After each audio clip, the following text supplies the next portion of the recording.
Welcome to the Bitcoin Boomer Show. Here's your host, the Bitcoin Boomer himself, Gary Leland. Hello, I'm Gary Leland, and this is the Bitcoin Boomer Show. Now, just to make it clear, this is called the Bitcoin Boomer Show because I'm a boomer. And we talk about Bitcoin, not because this show's just for boomers. Anyone is going to enjoy the information we have on here. But I'm the Bitcoin Boomer. That's why it's the Bitcoin Boomer Show. And we come to you every week to try to educate you on Bitcoin. That's all we want to do here is educate you on Bitcoin. I try to bring on great guests that can explain different parts of Bitcoin, different services that are in the Bitcoin field or Bitcoin area, you could say. And I have a great producer here, Stephanie.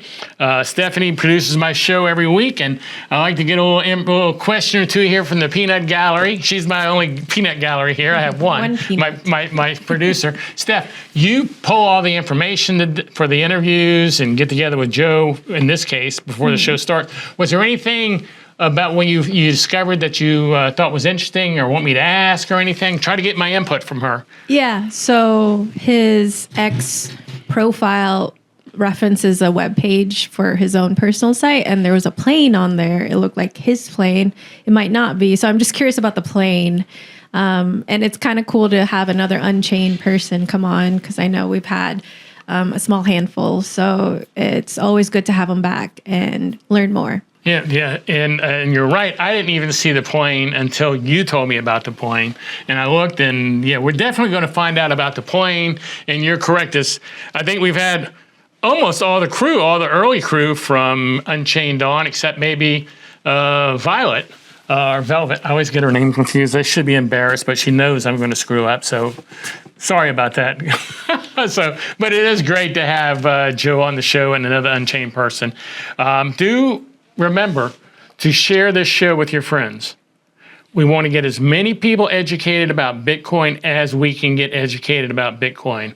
I'll say this probably again before the show's over, but I truly believe Bitcoin is going to be world-changing if it hasn't already changed the world. And I believe it's going to be something that everybody eventually is going to own and want to know more about. So do yourself a favor, do a friend a favor, so you can start getting ahead on learning. I'm not telling you to buy, I'm just telling you to learn. Learn about Bitcoin and share this show with your friends so they can learn about Bitcoin. And we'll be right back with Joe Kelly from Unchained right after this word from our sponsor. So do stay tuned. See you in a minute.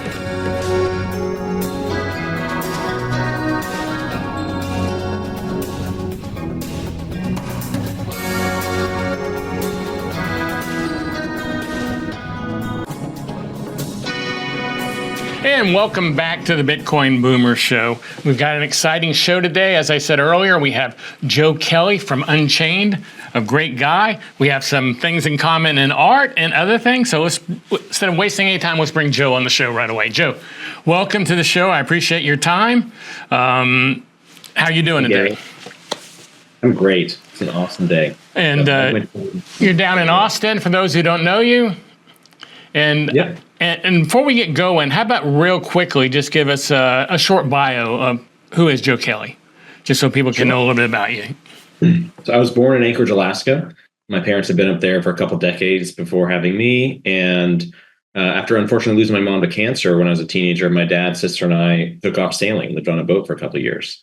That led me to want to be an entrepreneur. I got to Austin about 15 years ago, started my first startup with Drew Ponsel, who's also my co-founder here. We sold that business in 2013, then got really into Bitcoin and wanted to start our next company in it. So that started Unchained.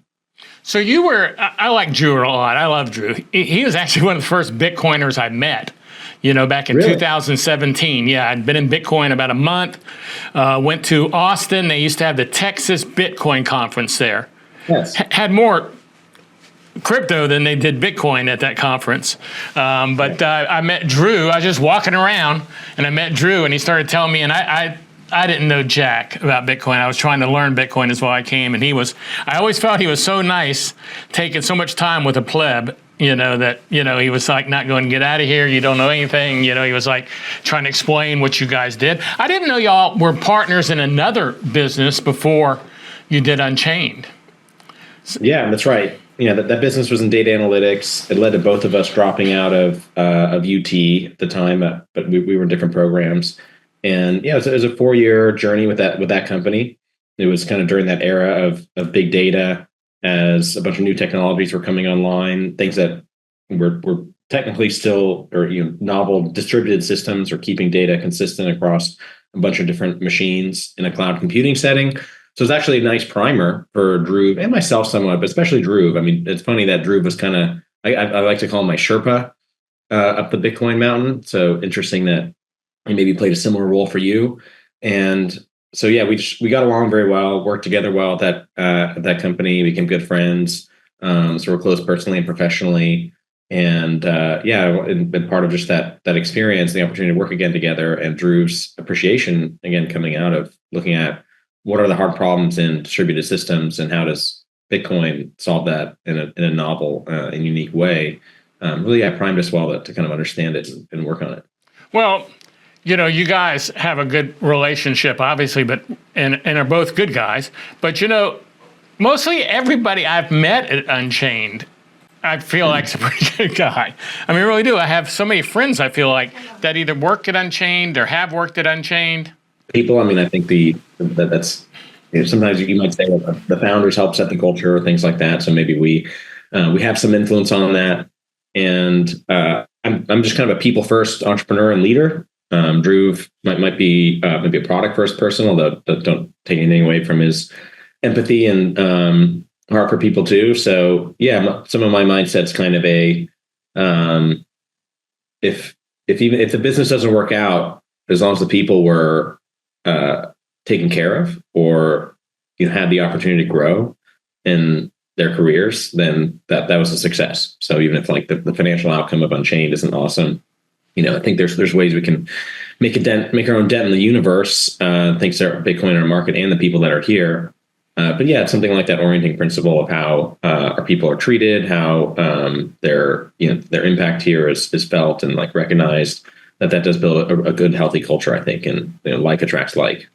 Well, and just to be clear with everybody and up front with anyone, I am an Unchained customer. I have been for quite a while. I have vaults, I have IRAs. I'm a big believer in what you do, and I've been very happy with that. So I do want to make sure that people know that in all clarity.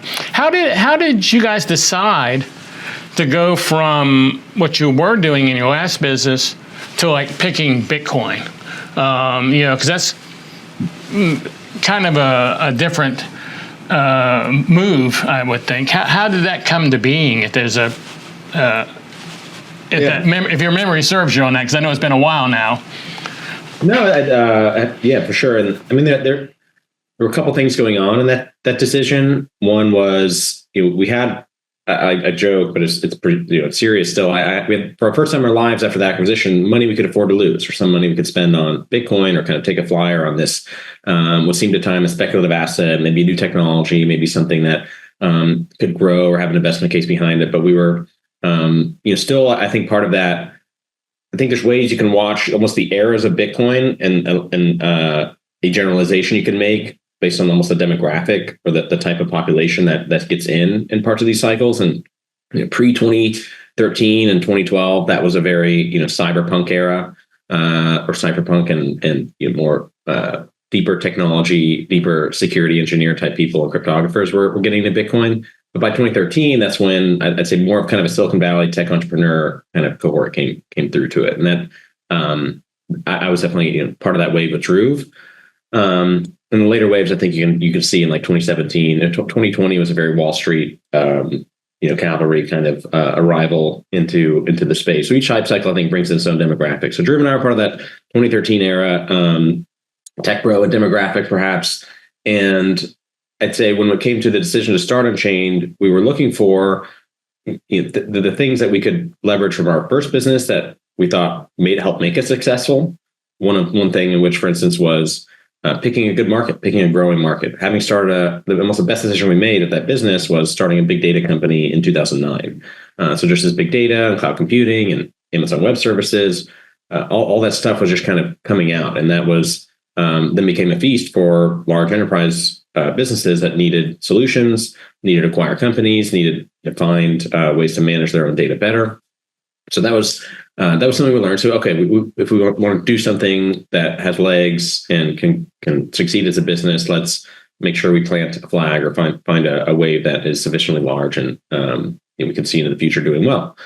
Other things that we didn't want to repeat, one of the things we did in that business was early on, the plan was to be a data marketplace, be something of like a content library for lots of different data sets. And we didn't have a good customer for that. We didn't know who our customer was. We thought it was like, that was a cool thing. That was a thing that should exist. Let's go find customers for it. And that was really hard. We ended up having to pivot the business after some layoffs and took some extra investment and dilution. And that pivot, we did end up being successful, but it was a pivot towards enterprise customers. Or instead of trying to kind of boil the ocean or have this catalog, we were trying to kind of shop to anyone that would take it. We then kind of defined our segment as one of like Fortune 100 companies that need database solutions. And then, so when it came to starting Unchained, we wanted to be in Bitcoin, or we're seeing this as a trend. And we were kind of in that 2016 era. You're kind of looking at the future. This is just pre-ICO. It's just very much when like a lot of that narrative of, well, I don't know about Bitcoin, but yeah, certainly blockchain is the thing. Blockchain technology. I'm a big believer, but I don't know if I believe in Bitcoin. That was a frequent narrative or a frequent way to kind of sound smart or like considered at the time if you're an investor or in certain circles. And so I think I don't want to say I was 100% like all Bitcoin. I was at the time like curious or observant of Ethereum or these other things, and we even Unchained supported for a little over a year Ethereum as loan collateral. It was by customer demand. That was something we thought people would want. So we get into the lessons we learned by dropping that later. But when it came to taking the lessons from that first business into Unchained, one of the key insights was just knowing who our customer was from day one. I didn't want to have to go through the painful pivot like we did in the prior business. I would just have rather known like who were we serving from day one, and then just try our darndest to serve them as best we could. And so my insight or the thing was just like the Bitcoin holders are the customers. That everyone else trying to take a Silicon Valley playbook or try to take this platform idea, or like this blockchain for real estate, blockchain for dentists, all these things, like that was a misguided kind of classic solution in search of a problem or technology in search of a customer. So for us to really put our foot down and say like, no, the insight, like the kind of secret at the start of our business was that we just were going to focus on Bitcoin holders as the customers. And then, that will guide what technology we build, that will guide what kinds of products and services we offer them. That's how we approach this business, after learning from the first. Well, that's pretty good information. We're going to tell you, Joe, we're going to take a break right now for a commercial. We'll be right back and continue with that and some more stuff. Stick with us. We'll be right back.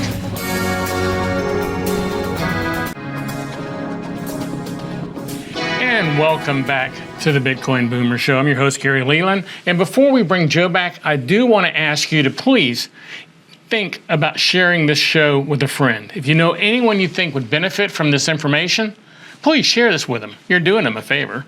Well, welcome back, Joe. Let's get back to the show here. So you guys were into doing your own business. You picked Bitcoin as your second thing and went into that. But how did you find out about Bitcoin? I mean, because I think you said 2013, good time. Yeah. Fine. I didn't find out about it till 2017. So you'd been into it 4 years by the time I found out about it. And luckily, I found out during a dip, that people were all panicking about it. I didn't even know it. So how did you find out about Bitcoin? It really, I would say kind of through Drew or just some of the tech circles I was in around that time. And Drew had heard of it earlier, I think a couple of years earlier, and just kind of made a mental note of it, thought it was interesting. And but then, as I mentioned earlier, neither of us could afford either time or attention outside of that startup to Bitcoin, or even money to throw at something like that. So it was in 2013 that both of those constraints relaxed, and we could buy some. Once you buy some, you're now more incentivized to learn something. And both he and I are very curious, aspiring, or if not real multidisciplinary individuals. And so I found it so satisfying to learn more about Bitcoin, because at every step there's something usually concrete in the way it works, or there's something that it illuminates about the rest of our world, either how finance works or how global markets work, or even how cycles of belief and adoption of currencies or technologies work. So it's just a really rich domain. And you can spend a lot of time learning in it. And that was part of what also motivated, I'd say, the commitment to Bitcoin and Unchained for our next venture was that, okay, I think this, my mind could feast on this for a decade or more. I could learn a lot working in this area. So that's kept me here. And then, so you're going from there to, like I said, what I think is a great company, or I wouldn't do business with you, in really a short amount of time. If you really think about it, it's been 11 years. And, like I said, I don't want to go on and on and on about it, but I can't say enough about Unchained being a great place to do business with. Let me ask you another question before I go on about Unchained anymore, though, and get this out of the way that I ask everybody. What is Bitcoin? According to Joe Kelly, what is Bitcoin? I get so many different answers to this, and it's amazing how many different things Bitcoin is to different people. So according to Joe Kelly, what is Bitcoin? I know, what a great question, and very rich. And then, it touches on, I think, just how I'd answer some of that last question to the degree it's I think I've been playing with this phrase, a hyper modern object. It's like the kind of thing that couldn't exist except without so much work that's gone into cryptography and computer science. And it is kind of a latest in an evolution of those kinds of things. And yet it's also something as new and novel and frontier opening as I think people compare the internet, but I've really bought into now. Drew, early on for Unchained, he wrote a blog post comparing the invention of Bitcoin, or the discovery of it, maybe arguably, but the release of Bitcoin into society as something like the release of the telegram, over 100, maybe almost 150, 200 years ago. That was really, if you squint, you see the beginning of the telegram and the ability to send messages with each other near instantaneously anywhere in the world. Well, that was just kind of the opening. That then, the last chapter was, the internet. The internet was kind of the final, penultimate, version of that kind of a thing that's happening.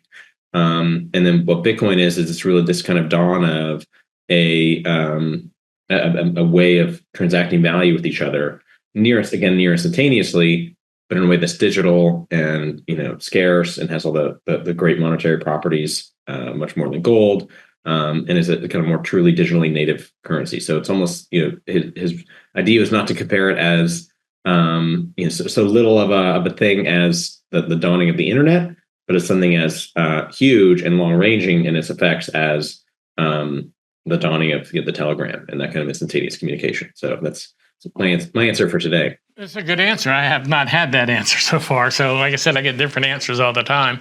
I think my most common answer, if I had a common answer, would be freedom.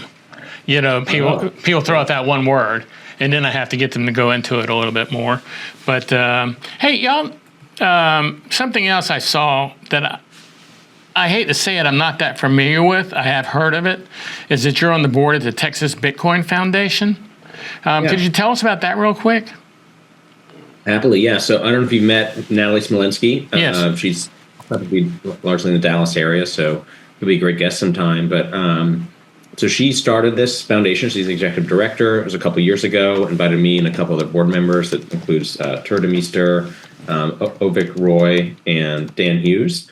So it's a couple of us that are on the board of this, and the mission is really education, and basically it's but not lobbying. So not like a political action, like political lobbying kind of force, but something that lives more at the education and kind of research level.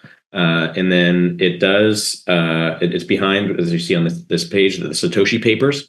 So it's really one of its first kind of major efforts. And so over the last year or two, Natalie gets, really all the credit here, but she's helped organize a book that's something like a real volume of academic papers done by kind of working academics. And that's something that's based on Natalie's background, working with and in academia, and really seeking to kind of bring some of that rigor.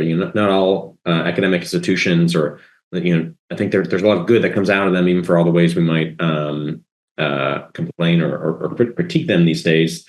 But at least the idea of Satoshi Papers, something like the Federalist Papers, before a kind of hyper Bitcoinized, looking at like the social systems the political economy of our modern world, but after Bitcoin and that Bitcoin exists. And so it's got some great people that have contributed to it. It's near final. It's in kind of final rounds of editing and should publish in the next few months.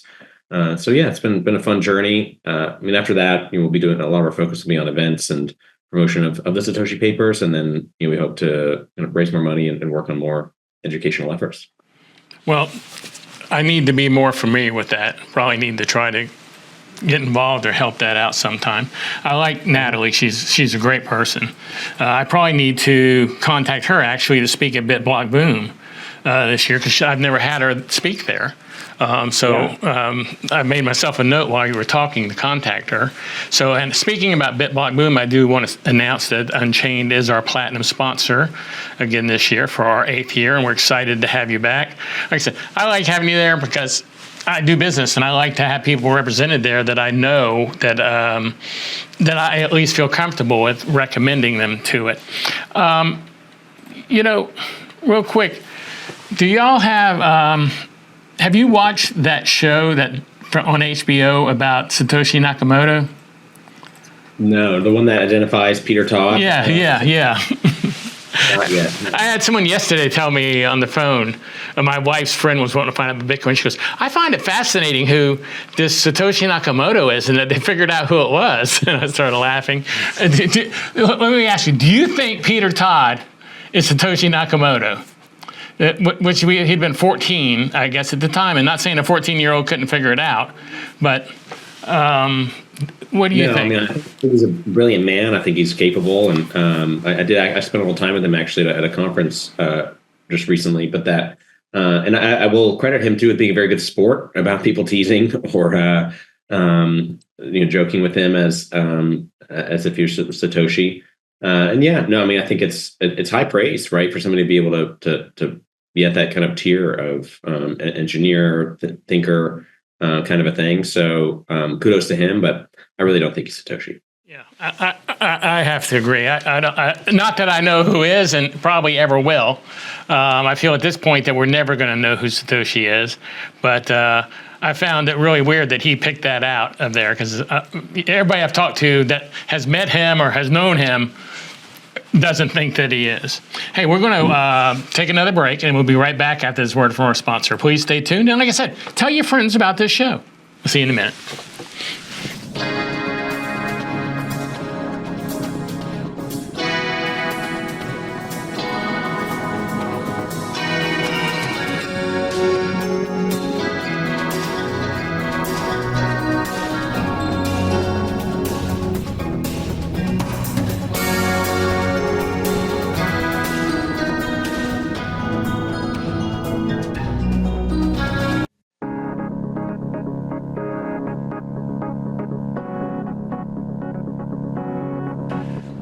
And welcome back to the Bitcoin Boomer Show. I do want to make sure you know that the purpose of this show is just to educate you about Bitcoin. I truly believe Bitcoin is world-changing. I think it's already changing the world, and I think it's something that eventually everybody is going to have to know about. So I want to share this information so you can start learning about it now. I don't have any Bitcoin to sell you. You're not going to get a hit from me like on the silver to buy silver or anything. I'm not going to say, hey, buy Bitcoin from me. That's not my goal.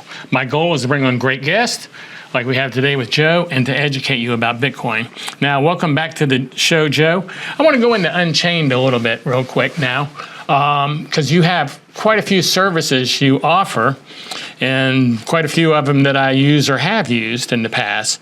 You have vaults, multisig vaults, and I guess that's I would guess that's the strongest part or the biggest part of the business. I don't know what's what over there, but that's the part that most people I know are using is the multisig. Could you explain what multisig is, first of all, for people? Because a lot of people won't know what multisig is, and that's really a great way to ensure you don't lose your Bitcoin to someone hacking into your computer. So I'll just let you go with that for right now. Yeah, certainly. So, really, everything we do at Unchained is organized under the mission or the idea, the North Star, that we are here to serve the financial services needs of the long-term Bitcoin holder. And some of that, a very important thing if you're holding Bitcoin for the long term is to hold it safely. And within the Bitcoin protocol, there's very very limited functionality, somewhat intentionally, but some of that limited functionality outside of transacting Bitcoin with one another does include simple ways you can lock up Bitcoin in what's called a multisig address. And so multisig address, you can imagine it as if it's like a treasure chest for your Bitcoin. Any address on the blockchain is going to have, if it's a live address, there's some kind of balance maybe associated with it. But so this lockbox or this treasure chest of your Bitcoin, that's multisig. There's ways you can spell multisig where it's all n of m. So like 1 of 2, 1 of 1, 2 of 3. Basically, where that latter number is the total number of keys associated with that box or address, and then the former number is the number that are necessary to open it. So 2 of 3 multisig says there's 3 keys associated with this address, and 2 of the keys are required to sign in order to spend. So you can't just have one of those keys sign. The Bitcoin network's not going to honor that transaction. There has to be 2 signatures that show up in order for that box to be opened and that Bitcoin to move. So Unchained, much of our entire platform, our business, our products are all have this functionality baked in. And there's sort of unique ways or things we've learned in the journey about how to do that. But that's essentially what multisig is. Yeah, I have my wallet set up, and I'm not really sure how efficient this is or how well this works, but I have it set up this way, where if I want to transfer out Bitcoin out of my wallet using 2 of my wallets, it's limited as to how much I can transfer out at a time.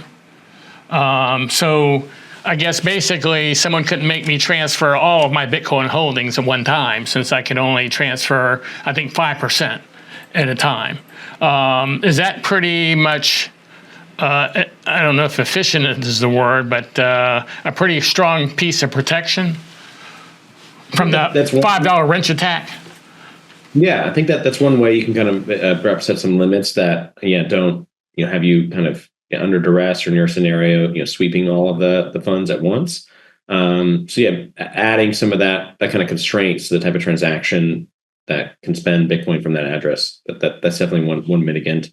There's things like time locks and other features that Unchained doesn't quite have baked in today. It's not always absolutely necessary, but there are ways our vaults are going to get more features like that will help you configure. Yeah, a time lock would basically say, oh, this coin can't move. It's unspendable until 2 years from now. Or so there's some rule set that might say that just kind of create a different constraint on the spendability of the Bitcoin. And any kind of constraint you put on there has to be measured against like the risks, risk of loss, risk of something going wrong, risk that in your case you really do need to spend half your coin. But again, if you really conceive of needing to do that, maybe 5% threshold is great. You also have like on there though, and this is one that I've used that I messed up. You have where you can set it so that you have to do a video of yourself reading a script, if I remember correctly, saying, "Hi, this is Gary Leland. I would like to transfer this Bitcoin," or whatever the message says. And I had to sweep some one time, and I had my camera covered, actually with an Unchained little slide thing over the camera. And Violet told me, or Velvet, it's Velvet, I always get her name confused, and she knows it, so I'm not embarrassed, said, "Yeah, we got a message from you, but there was no picture." And I was going, wow, I was wondering why that didn't work. So people actually do look at those and do them on a one-by-one basis when someone does that. Yeah. It's been a feature that's been in place for a couple of years, and it's definitely more interesting territory these days with the advent of AI and deepfakes. So becoming more popular. But yeah, and the idea is in this multi-sig arrangement to also kind of clarify some of how that's implemented with Unchained. So we have on the order of 8,000 clients, roughly 100,000 Bitcoin to help secure. And most of that Bitcoin is held by client vaults where they're holding 2 of the 3 keys. And so when they're moving Bitcoin and from those vaults or to a different vault or transferring, all of it's always on-chain transactions. It's not like a Coinbase or other exchange you might use that really present a very brokerage-like interface, something you might be used to at a Fidelity or Schwab. That's kind of how a lot of the more kind of retail focused exchanges work. And people's expectations, around like being able to move Bitcoin from one wallet or other, that all that's happening inside of a ledger at those places. It's rarely, if at all, except for when you're transferring out on an exchange, that an on-chain transaction occurs. So with Unchained, pretty much all these transactions are on-chain. And when you're moving the Bitcoin, if you as one of those vault holders don't have both of those keys handy, maybe you lost one, or maybe one's just in a further away location, you keep it at your lake house, not your condo where you live or something. So that's a situation which you can request Unchained to sign. So you sign with one of your keys, and then you put in a request through our application for Unchained to sign with its key. And inside of that process, that's where there's this video verification feature available to pre-record. You record yourself. Usually, the clients will have at the beginning of their account created a initial video, like a video that establishes their likeness and who they are, and has them kind of just in our system or in our system records with that kind of a thing. But then later, when it comes to transaction time and they're actually requesting a signature from Unchained, they submit a video at that time. As you said, reading a script. I would like to transfer 0.5 Bitcoin to the following address, starting with blah. And it's an interesting feature. And we do have people that look at those, and that's still kind of an important gate or important factor to not automate something like that, or just trust machines to deduce if this really is the person, because you're going to see more fake videos or things like that. They're able to be falsified by artificial intelligence tools, things like that. So we take great care when and if we're using our key to know that it's like the actual account holder. That's a valid request. If we're unsure about anything about the transaction situation or the video, then we're reaching out to the client, looking to get in touch with them, have a live conversation or something. Especially live video calls are very hard to fake, and we're still good about as people being able to see one another across the scene and know who it is we're talking to, know if it's somebody we've built a relationship with. Okay. And like I said, it's really nice. I mean, you kind of get to know people if you start working with them there. I mean, it's not like, I don't know, that's the impression I get. But then again, that may be because I've been down there so many times in the offices, which y'all have great offices, and you have the Bitcoin Commons, which is great. I mean, and so many events going on there. I recommend people get involved with Unchained just to go to Bitcoin Commons and stuff, go to those events. But we're going to go with some more stuff about Unchained right after these words from our sponsor. So please do stay tuned. See you in a minute.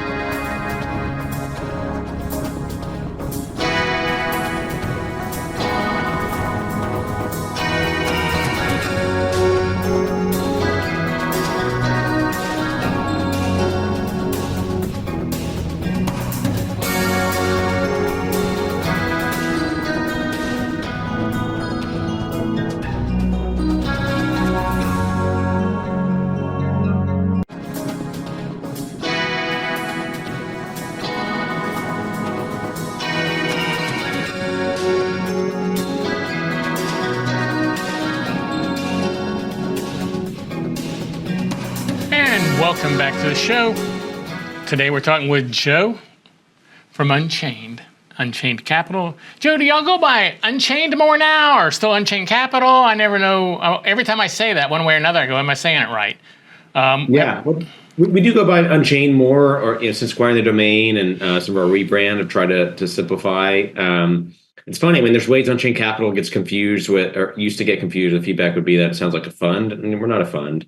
We do financial services, but we've also not been able to really shake the capital, too easily. And it's still our corporation, Unchained Capital Inc. So either really works. Sometimes saying Unchained Capital, also clarifies we're not the Unchained Crypto podcast or something. That makes sense. Well, I'll start putting that in my memory bank to just say Unchained. I don't know why. I keep going back to it, I guess, because you're always Unchained Capital so long. I guess that's how you can tell someone who's been doing business with you a while versus someone who's new. Because the old people still have that in their memory, and the new people never had it in their memory. I have another question for you that I think is a good question for boomers to know. If I have my Bitcoin with you, and I have my two wallets, and I'm just a dumbass. I have this stuff hidden so that no one breaks in my house and finds it, but my kids don't know where it's at either. In that scenario, and I die, and my wife and kids, nobody knows where this stuff's at. And so we definitely are not going to have 2 keys because no one knows where I've hidden it. I've done such a great job, supposedly. What, with this being at a 2 or 3 and being with you, is there a way to be helped by y'all with that, or not? If your 2 keys are unrecoverable, then unfortunately there's not the Bitcoin is equivalent to loss. Okay, so it's just like if you had 1 key, a wallet, regular wallet. Yeah, that's why it is advisable, and everyone's situation can be different. But to maybe have one of those keys in more of a known location to the people close to you, so they can get access to it, and then you can keep the other key to yourself as much as you like, or not share. And then in the unfortunate event if you're incapacitated or deceased, Unchained is there to help, and I think that's one of the interesting roles we play, because I think. Maybe you, and I know certainly you, and maybe your listener from the concept of self-custody, or like what we're talking about with these wallets, coins holding their own keys, and many people can and still do self-custody using just one hardware wallet, or some setup that just is exclusive to them, or they have exclusive knowledge or control over, and don't share any keys with anybody else. But we get to provide this kind of service that really helps out when things kind of touch the legal system, or things have to touch like things that require government reporting or record keeping. So we don't impinge on people's ability to like unilaterally control the asset, have that advantage of security and censorship, resistance, and you'll always be able to move your Bitcoin, as long as you have those 2 keys or in your possession. Then that's a great feature. But when it comes to something like an IRA account, or in this instance, we're talking about like of inheritance and dealing with issues after death. And those are situations where sometimes you need you're dealing with like the asset's title, or you're dealing with some kind of reporting or record keeping that needs to go to the government, or a kind of more an institution that you can kind of trust when you're not there. You can trust that the people at that institution or that institution itself will come through on evaluating, for instance, the validity of a request to move a person's Bitcoin by some next of kin. So we're going to put that stuff through a process where we're sure that it's a lawful request that is valid within the state will or any kind of probate process. So that's something that I think you can. Part of what the value proposition is for an Unchained is being able to sleep easy, knowing that okay, I've got the setup where I got self-custody, it's my Bitcoin, it's in my control, check.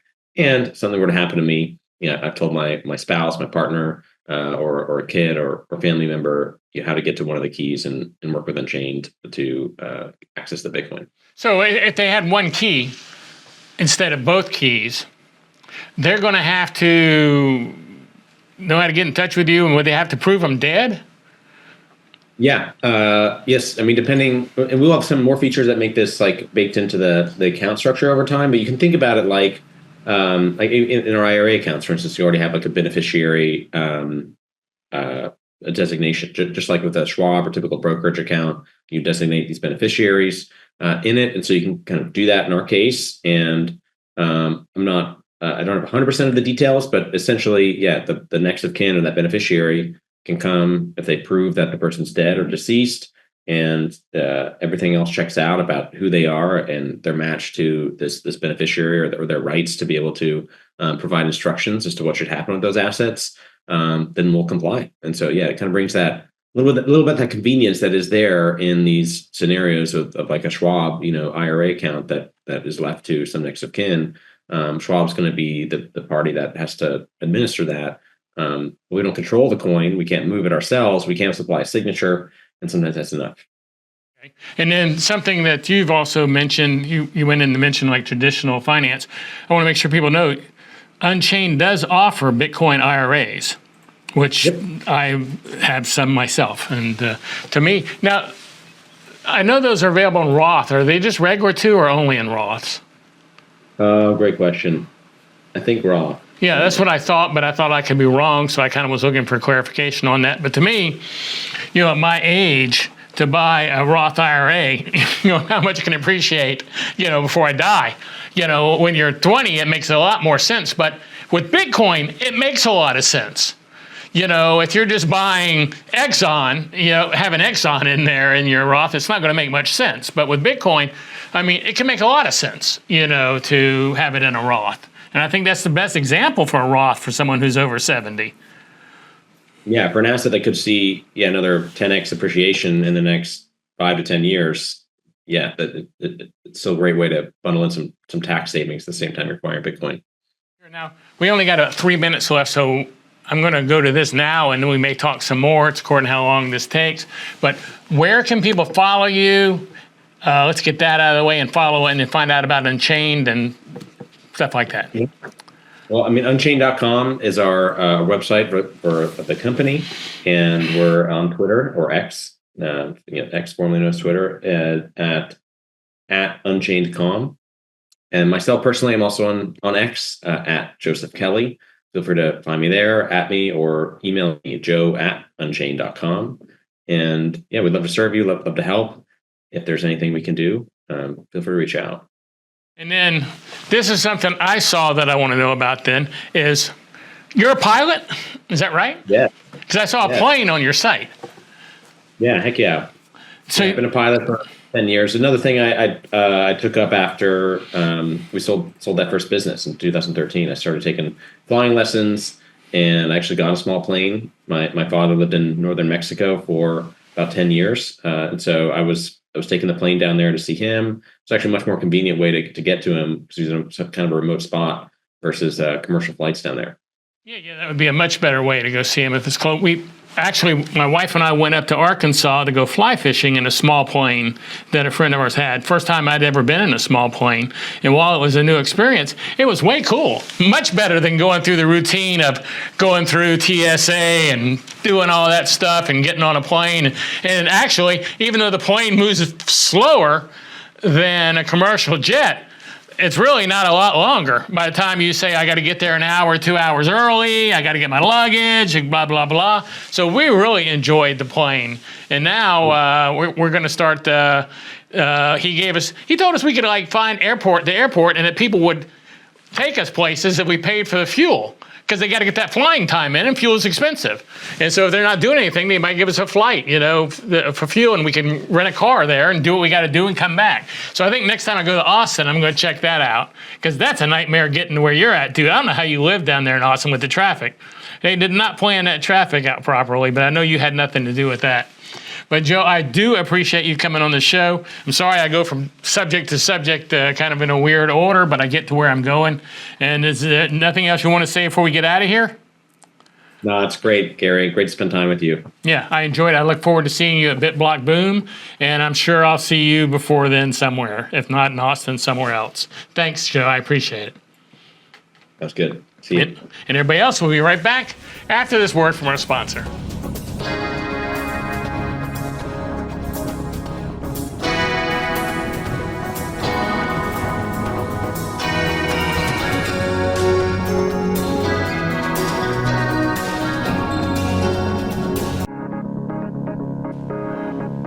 And welcome back to the Bitcoin Boomer Show. I hope you've enjoyed today's show and you found out a lot about Unchained. Like I said on the show several times, I'm a big believer in Unchained and a customer of Unchained. So it was easy to want to bring them on the show and talk about their product. And Joe's not the first person we've had on from Unchained. I hope you check out Unchained. Like I said, I think they're a great company. Stephanie, what'd you think of today's show? My great producer, Stephanie. The show is always great, and I'm always very fascinated whenever we see and hear from somebody who's been in Bitcoin from closer to the beginning, compared. And it's always good to hear about people coming in now too, but even more so when they were in on it early. So hearing his story was really cool, and seeing how still stable and ongoing Unchained has been, even though it started a while ago, but it's still going strong. That's really cool to see. I agree with you. It is always interesting to talk to people that have been into Bitcoin.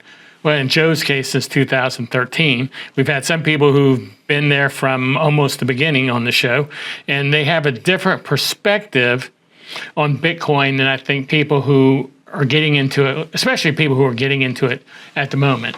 Because they've seen the ups and downs. They've seen the giant drops, and the giant jumps.